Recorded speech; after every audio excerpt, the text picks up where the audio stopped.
Go! Magandang hapon, class! Magandang hapon, guro! Ngayon, bago natin simulan ang ating talakayan, tinatawagan ko si Millie para sa ating isang maikling panalangin.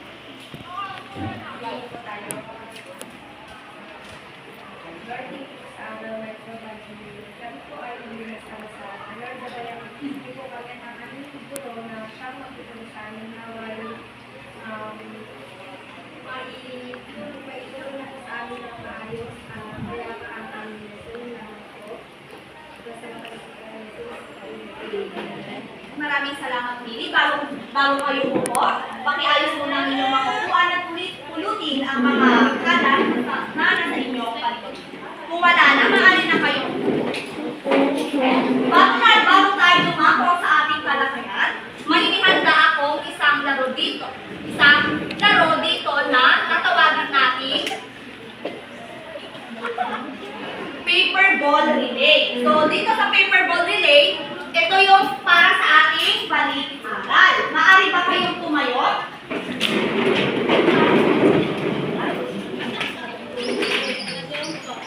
Pwede niyo bang basahin ng malakas ang ating isang panulo? Ipasa ang paper ball habang tumutugtog ang kanta. Sagutin ang mga tanong na nakasulat dito. Yan, maraming salamat. Sige, dito na lang. Magano lang ikot. Hindi ako titingin. At dito pala, kung sino ang last na nakahawak dito, bubuksan nyo lamang ito at may mga tanong dito na nakasulat at sagutin nyo ito. Handa na ba kayong class? Oo!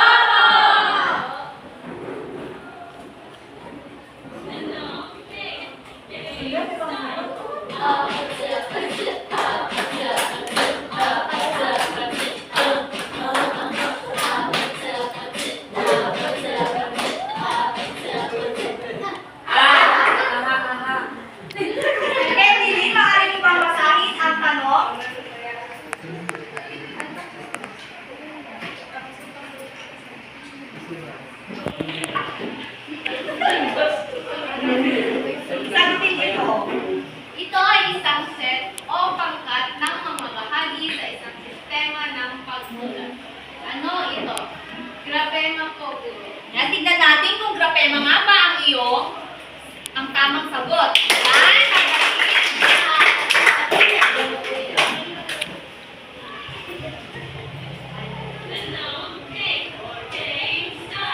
Yan, pasa ang paper ball.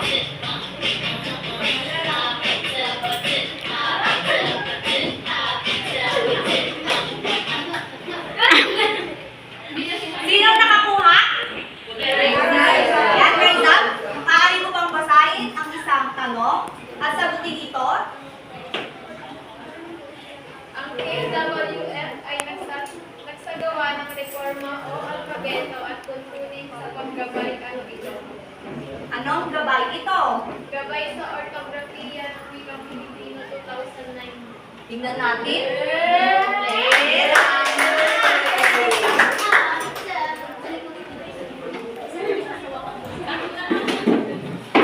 Pasa ang paper ball.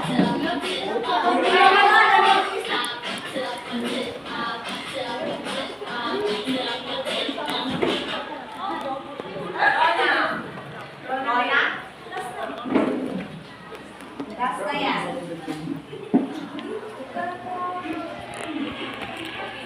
Ito ay isang formal o informal na edukasyon na kung saan ang unang wika ng mga bata ginagawa sa silid-aralan bilang tulay sa MBT tapos MLT. Tingnan natin. Ayan, magaling. Maraming salamat, class. Maaari na kayo.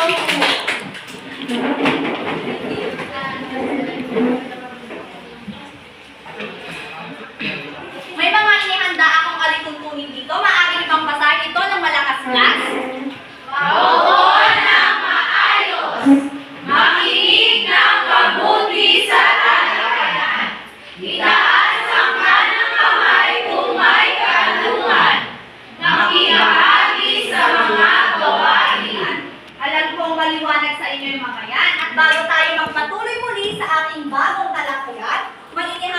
akong isang laro dito na ating tatawaging Pick an Emotion. Alam niyo ba kung anong Pick an Emotion, class? Hindi po! Kung hindi, maaari bang basahin ang ating panuto? Pumili ng isang karakter at sagutin ang mga katanungan na nakapaloob dito. Naintindihan niyo ba? Oo! Bago tayo magsimula, hatiin ko muna kayo sa dalawang grupo. Ito ang unang grupo at ito ang pangalawang grupo. Maaari ba pumunta ang unang grupo doon? At dito ang pangalawang grupo?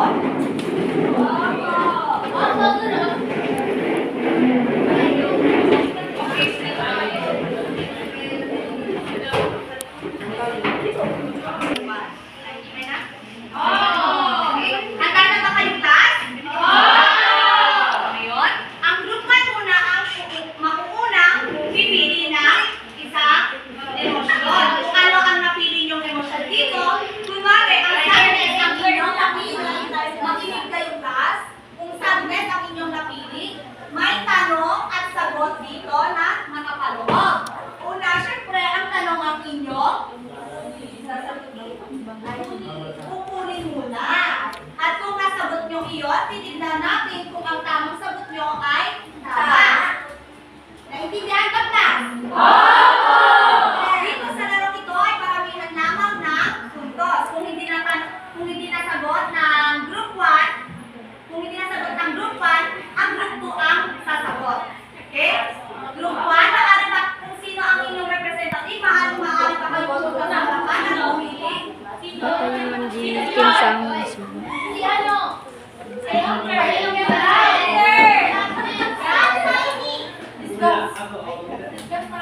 Anger ako gaga.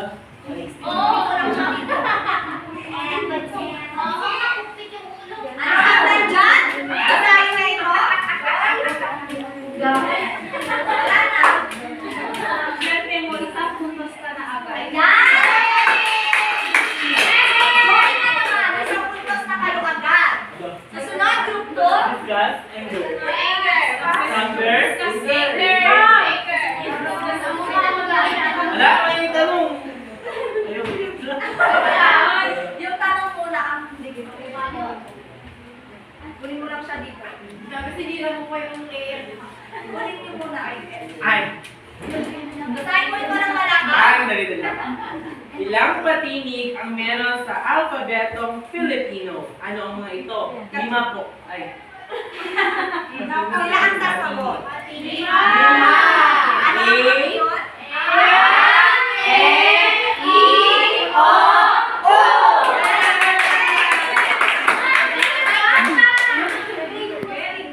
Very good, Jerry boy. Tama? May isang puntos na. Group 1. Group 1. Ano ang pipiliin yung emosyon? Sadness, ma'am. Sadness. Tanong po kayong tanong ang nakapaloob dyan. Kunin mo ito.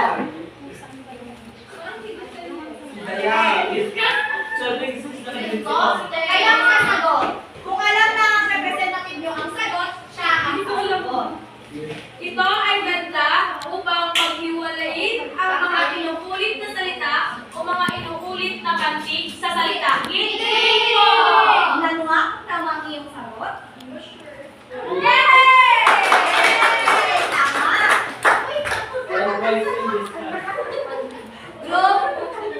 Group 2. Kayo naman ang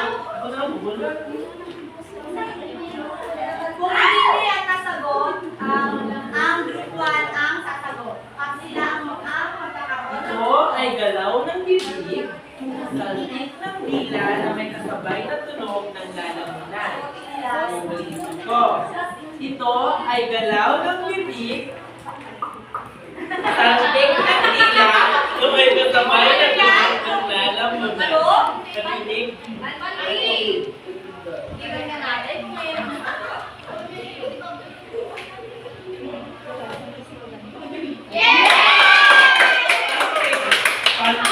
Kaya ngayon ay iba over 2, tie kayo, mamaya ninyo mga friend. Yeah!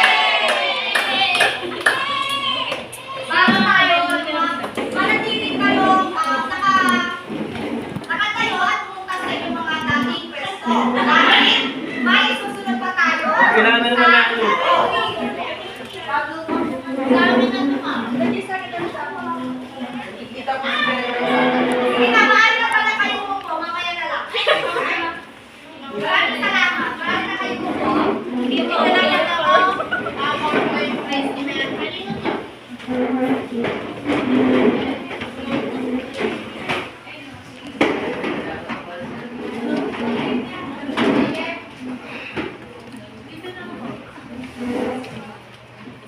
atin naman ang tatalakayin ang palapantigan at palagitbigan. Pero, ang una nating tatalakayin ay tungkol sa palapantigan. May idea ba kayo kung anong palapantigan yan? Ay, class? Wala po. Maaari niyo pang basahin? Jerry? Palapantiga. Ang pantig ay binubuo ng isang salita o bahagi ng isang salita na binibigkas sa pamamagitan ng isang hugso ng tinig. Bawat pantig ay naglalaman ng patinig na kalimitan ay may kakabit at patinig sa unahan, sa hulihan o magkabilaan. Ang katumbas nito sa wikang Ingles ay silabo. Maraming salamat, Judy. So, dito sa palapantigan, ang panig ay binubuo ng isang salita o bahagi ng isang salita. At dito, hindi natin masasabi na ang sa isang panig ay naglalaman ito ng isang patinig lamang. At pwede rin natin lagyan ng mga dalawa o tatlo o higit pang mga patinig. Naintindihan niyo ba? Tumago naman tayo sa mga formasyon ng pantig. Una ay ang P. Tinatawag na kaya, ito ay binubuo ng isang patinig lamang. Dito sa P, ay ito yung patinig, ito ay binubuo ng isang patinig lamang. Makikita natin dito sa halimbawa na may oras at paa. At saan ang patinig dito? Dito sa paa? Nasa unahan at hulihan. Ito ay payak lamang. Kahit na saang pwesto ang patinig, ay pwede rin siya. Basta ito ay hindi ito nilalapitan ng panlapi. Kumbaga ito lang ay isang salitang hula. Naintindihan ba, Kas? Susunod naman ay ang KP. Ang KP ay tinatawag na tambal muna. Ang ibig sabihin ng KP ay ang patinig at pakikinig. Naintindihan ba? Ang KP ay ito yung sa isang salita ay binubuo ng isang patinig at isang pakikinig. Makikita niyo dito sa halimbawa na sa bawat panig ay may magkatabing patinig at pakikinig. Ang patinig at pakikinig ay sinasabi na tambal una. Ang halimbawa nito ay kasama. Meron sa tatlong panig ba na kasama ay may katinig at pakikinig? Paano sa banga? Meron. At tandaan natin na ang letrang NG ay iisang titik lamang sa alfabeto. Magbigay na kayo ibang halimbawa ng tambal ulat. Kayla. Babae po. Babae. Sa pagpapantig noon ay may B. B at A po. Yan, maraming salamat. At ang susunod ay ang PP. Kung kanina ay ang PP ang nauuna ay katinig at patinig, ito naman ay ang patinig at katinig. Basta wag kayo malilito, pag tambal huli ay ang nahuhuli ay ang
ba na iyon ay nakisama ang E at L?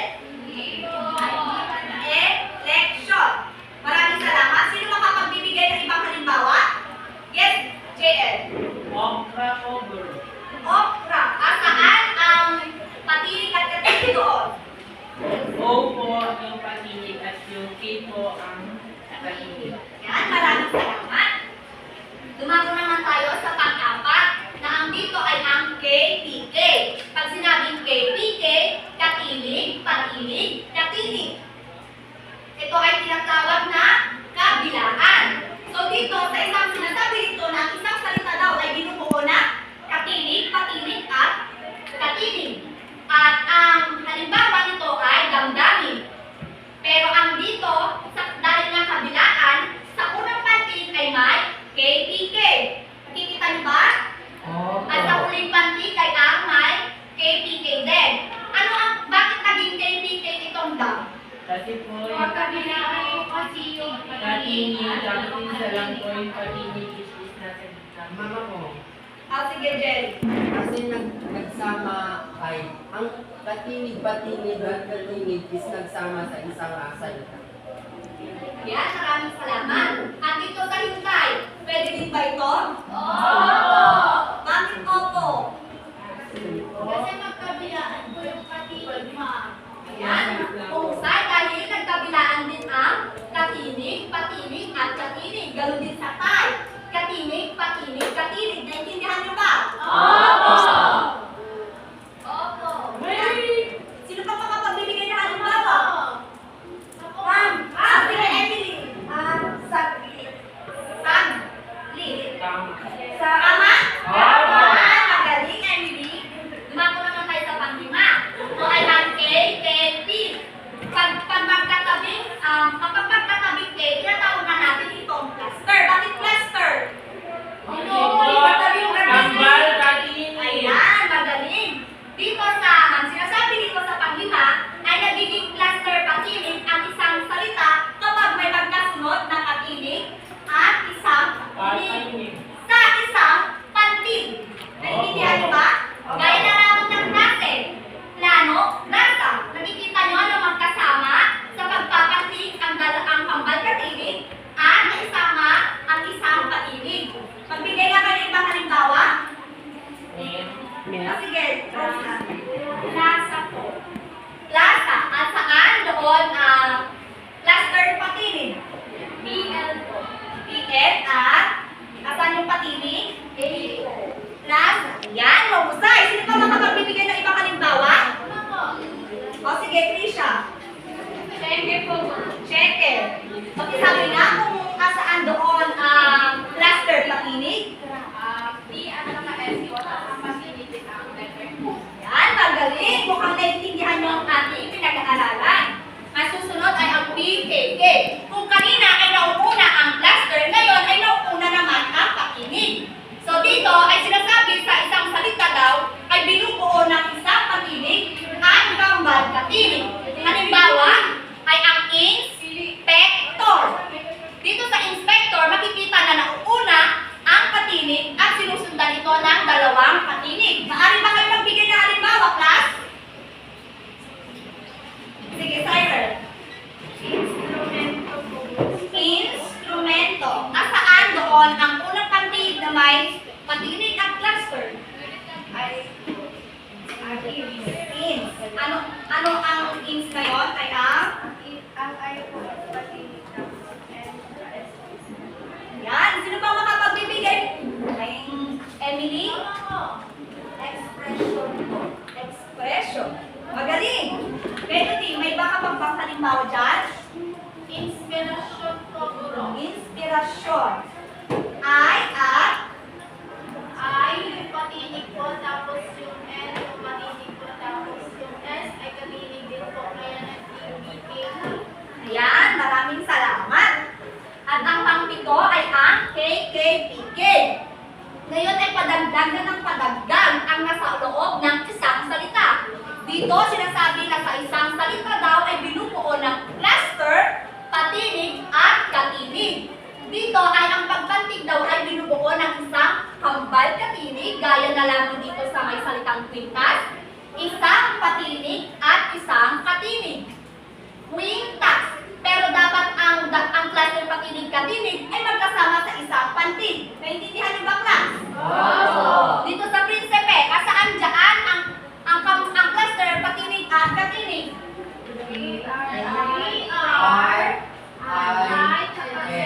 Ayan. Maraming salamat. Sino pa ang makapagbibigay ng ibang halimbawa? Sige, Margie. Plancha. Sa unang pantig, anong makikita doon? Yung cluster dyan yung P, tapos yung patigid yung A, tapos yung N yung patigid. Yan, mahusay. Sino pa? Sige, Cyril. Prinsesa po. Prinsesa. Ayan, tama. Siyempre, prinsesa. Melody, meron pa ba? Premyo po, guro. Premyo. Premyo. P-R, E, at M. Ayan, mamaya yung premyo nyo. Maraming salamat. At ang susunod ay ang KTK. Kung kanina ay nauuna ang cluster bago ang patinig, ngayon ay nauuna naman ang katinig at patinig na sinusundan ng cluster. Didinig ba kayo, class? Ayan. Dito sa isang salita ay binubuo daw ng cluster, patinig, cluster. Halimbawa nito ay ang nurse. Nurse.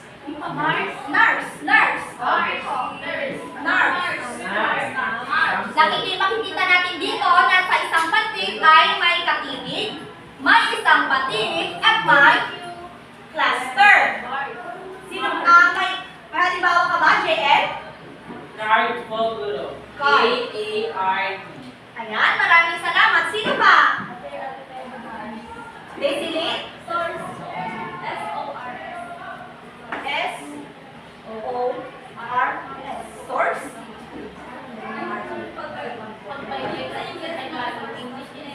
Ayan. Maraming salamat. At ang panghuli ay ang KKPKK. Na kung saan ay ang cluster, pantig at cluster. Naiintindihan niyo pa ba, class, yung mga pinag-aralan natin?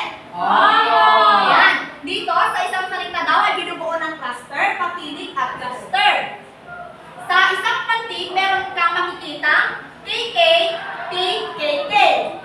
Gaya na lamang ng halimbawa natin na transportasyon. Ang unang pantig ay TRANS. Makikita ba natin dito ang KKPKK? Nasaan ang KKPKK dito? TRANS.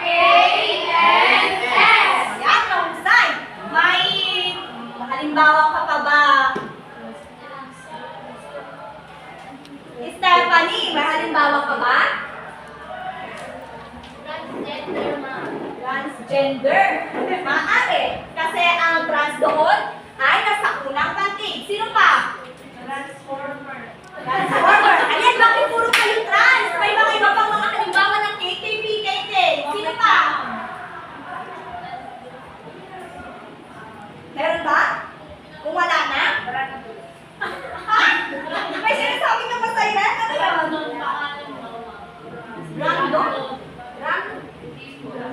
Hindi kasi ang dalawa ang pagpantig doon. Ayan, maraming salamat, class. Ha? Chris. Please. P-R-I-S-D. Ayan, magaling. Pwede din yun. Magaling, JL.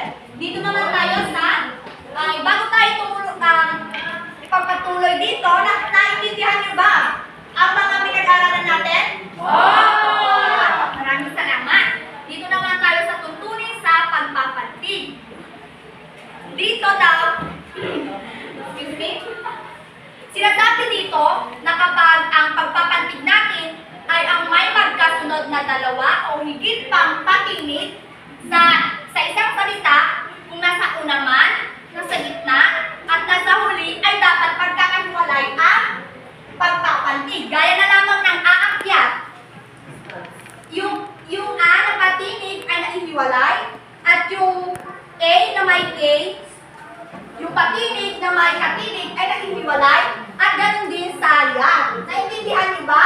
Opo! Paano pa? Itong aalis, paano ito?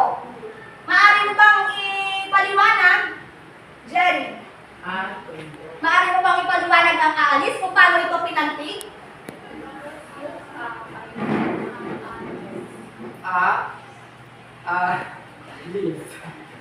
Paano nga yan naipantig? Ang Pinaghiwalay sa sige, kaya mo yan. ay pinaghiwalay sa isang patinig na tapos pinaghiwalay yung isa pang Patinig. katinig Patinig. patinig na ay Naintindihan niyo ba, class? Dito sa totoo, sinasabi dito sa unang pagpapantig ay kung may sa isang salita ay may dalawa o higit pang mga patinig. Ano ba ang mga patinig? Ano ba ang mga patinig? Ayan, maraming salamat. Kaya makikita natin dito na may tatlong patinig. Kaya ang pagpapantig dito ay magkakahiwalay. Naintindihan niyo ba? Maaari ba kayo magbigay ng halimbawa? Angeline. Babae. Babae. Ayan, magaling. Ano pa? Margie? Alak. Magaling. Pero di meron pa? Ha? Initin. Magaling. Ano ba yun? Ano ba yung Trisha? Saan dito yung totoo? Okay, maraming salamat, class. Susunod naman ay dito naman, dito sinasabi dito na kapag sa isang salita ay may magkatabing katinig or sinasabi natin cluster, ay maghihiwalay sila sa pagpapantig. Halimbawa dito, ang na. Paano ba ito hiniwalay? Sa unang pantig ng ay hiniwalay siya dito sa may kasama niyang katinig. Naintindihan niyo ba? Ganun din sa may isda. Dito ay hiniwalay din ang S at D.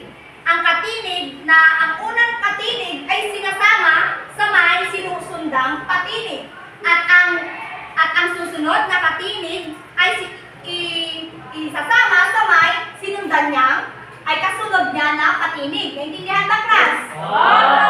Magbigay pa nga kayo ng ibang halimbawa? O sige, Daisy. Akyat. Asaan doon ang kambal katinig? O magkasunod na katinig, asaan doon? Sa may salitang akyat, asaan doon?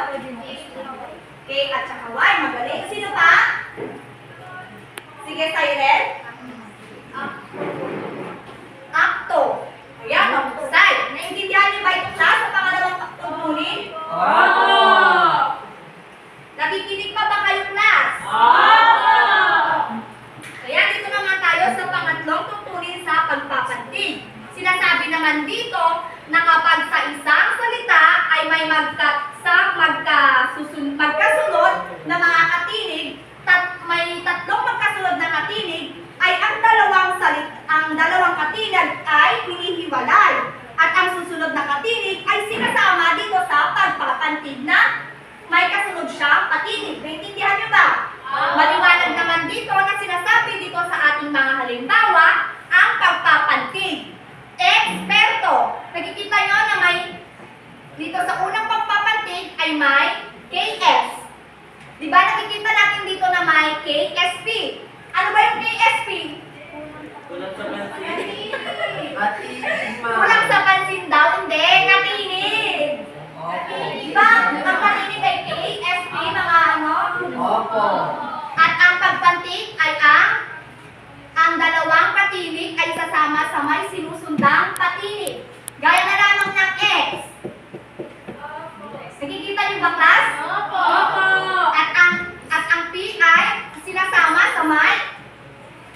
Ay, mahusay. Melody, natataas ka ata ng kamay kanina? Oy, sige, JL. Ano po?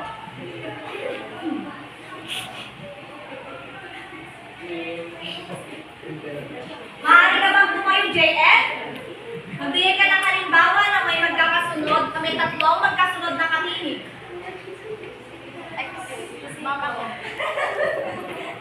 Transfer. Transfer. O, paano yun? NSF Ogulo. Transfer. TRANSFER. Tama ba siya, class? Hindi. Bakit hindi? Kasi yung trans. Sa trans ay may E, R, A, N, S. Ang sinasabi dito ay ang tatlong magkakasunod na katinig. May tatlo bang magkasunod na katinig doon? Transfer.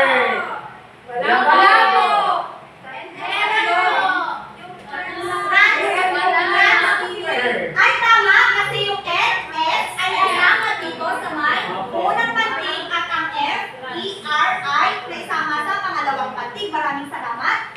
Dito naman tayo sa may apat, pang-apat. Pasensya na, Jay.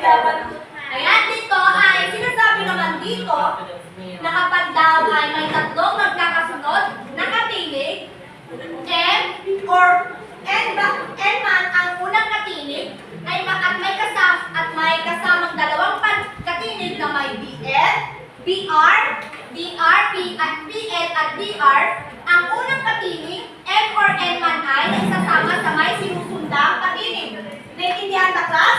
At ang DR, alin man dito, ay naisasama sa may kasunod niyang patinig. Naintindihan ba, class? Gaya na lamang ng halimbawa natin. Alambre. Ang N, BR ay pinaghiwalay. Ang N ay sinama sa isang pantig at ang DR ay sinama sa huling pantig. Naintindihan ba? Magbigay ka man ng halimbawa, Melody. Alhambra. Apelido yun.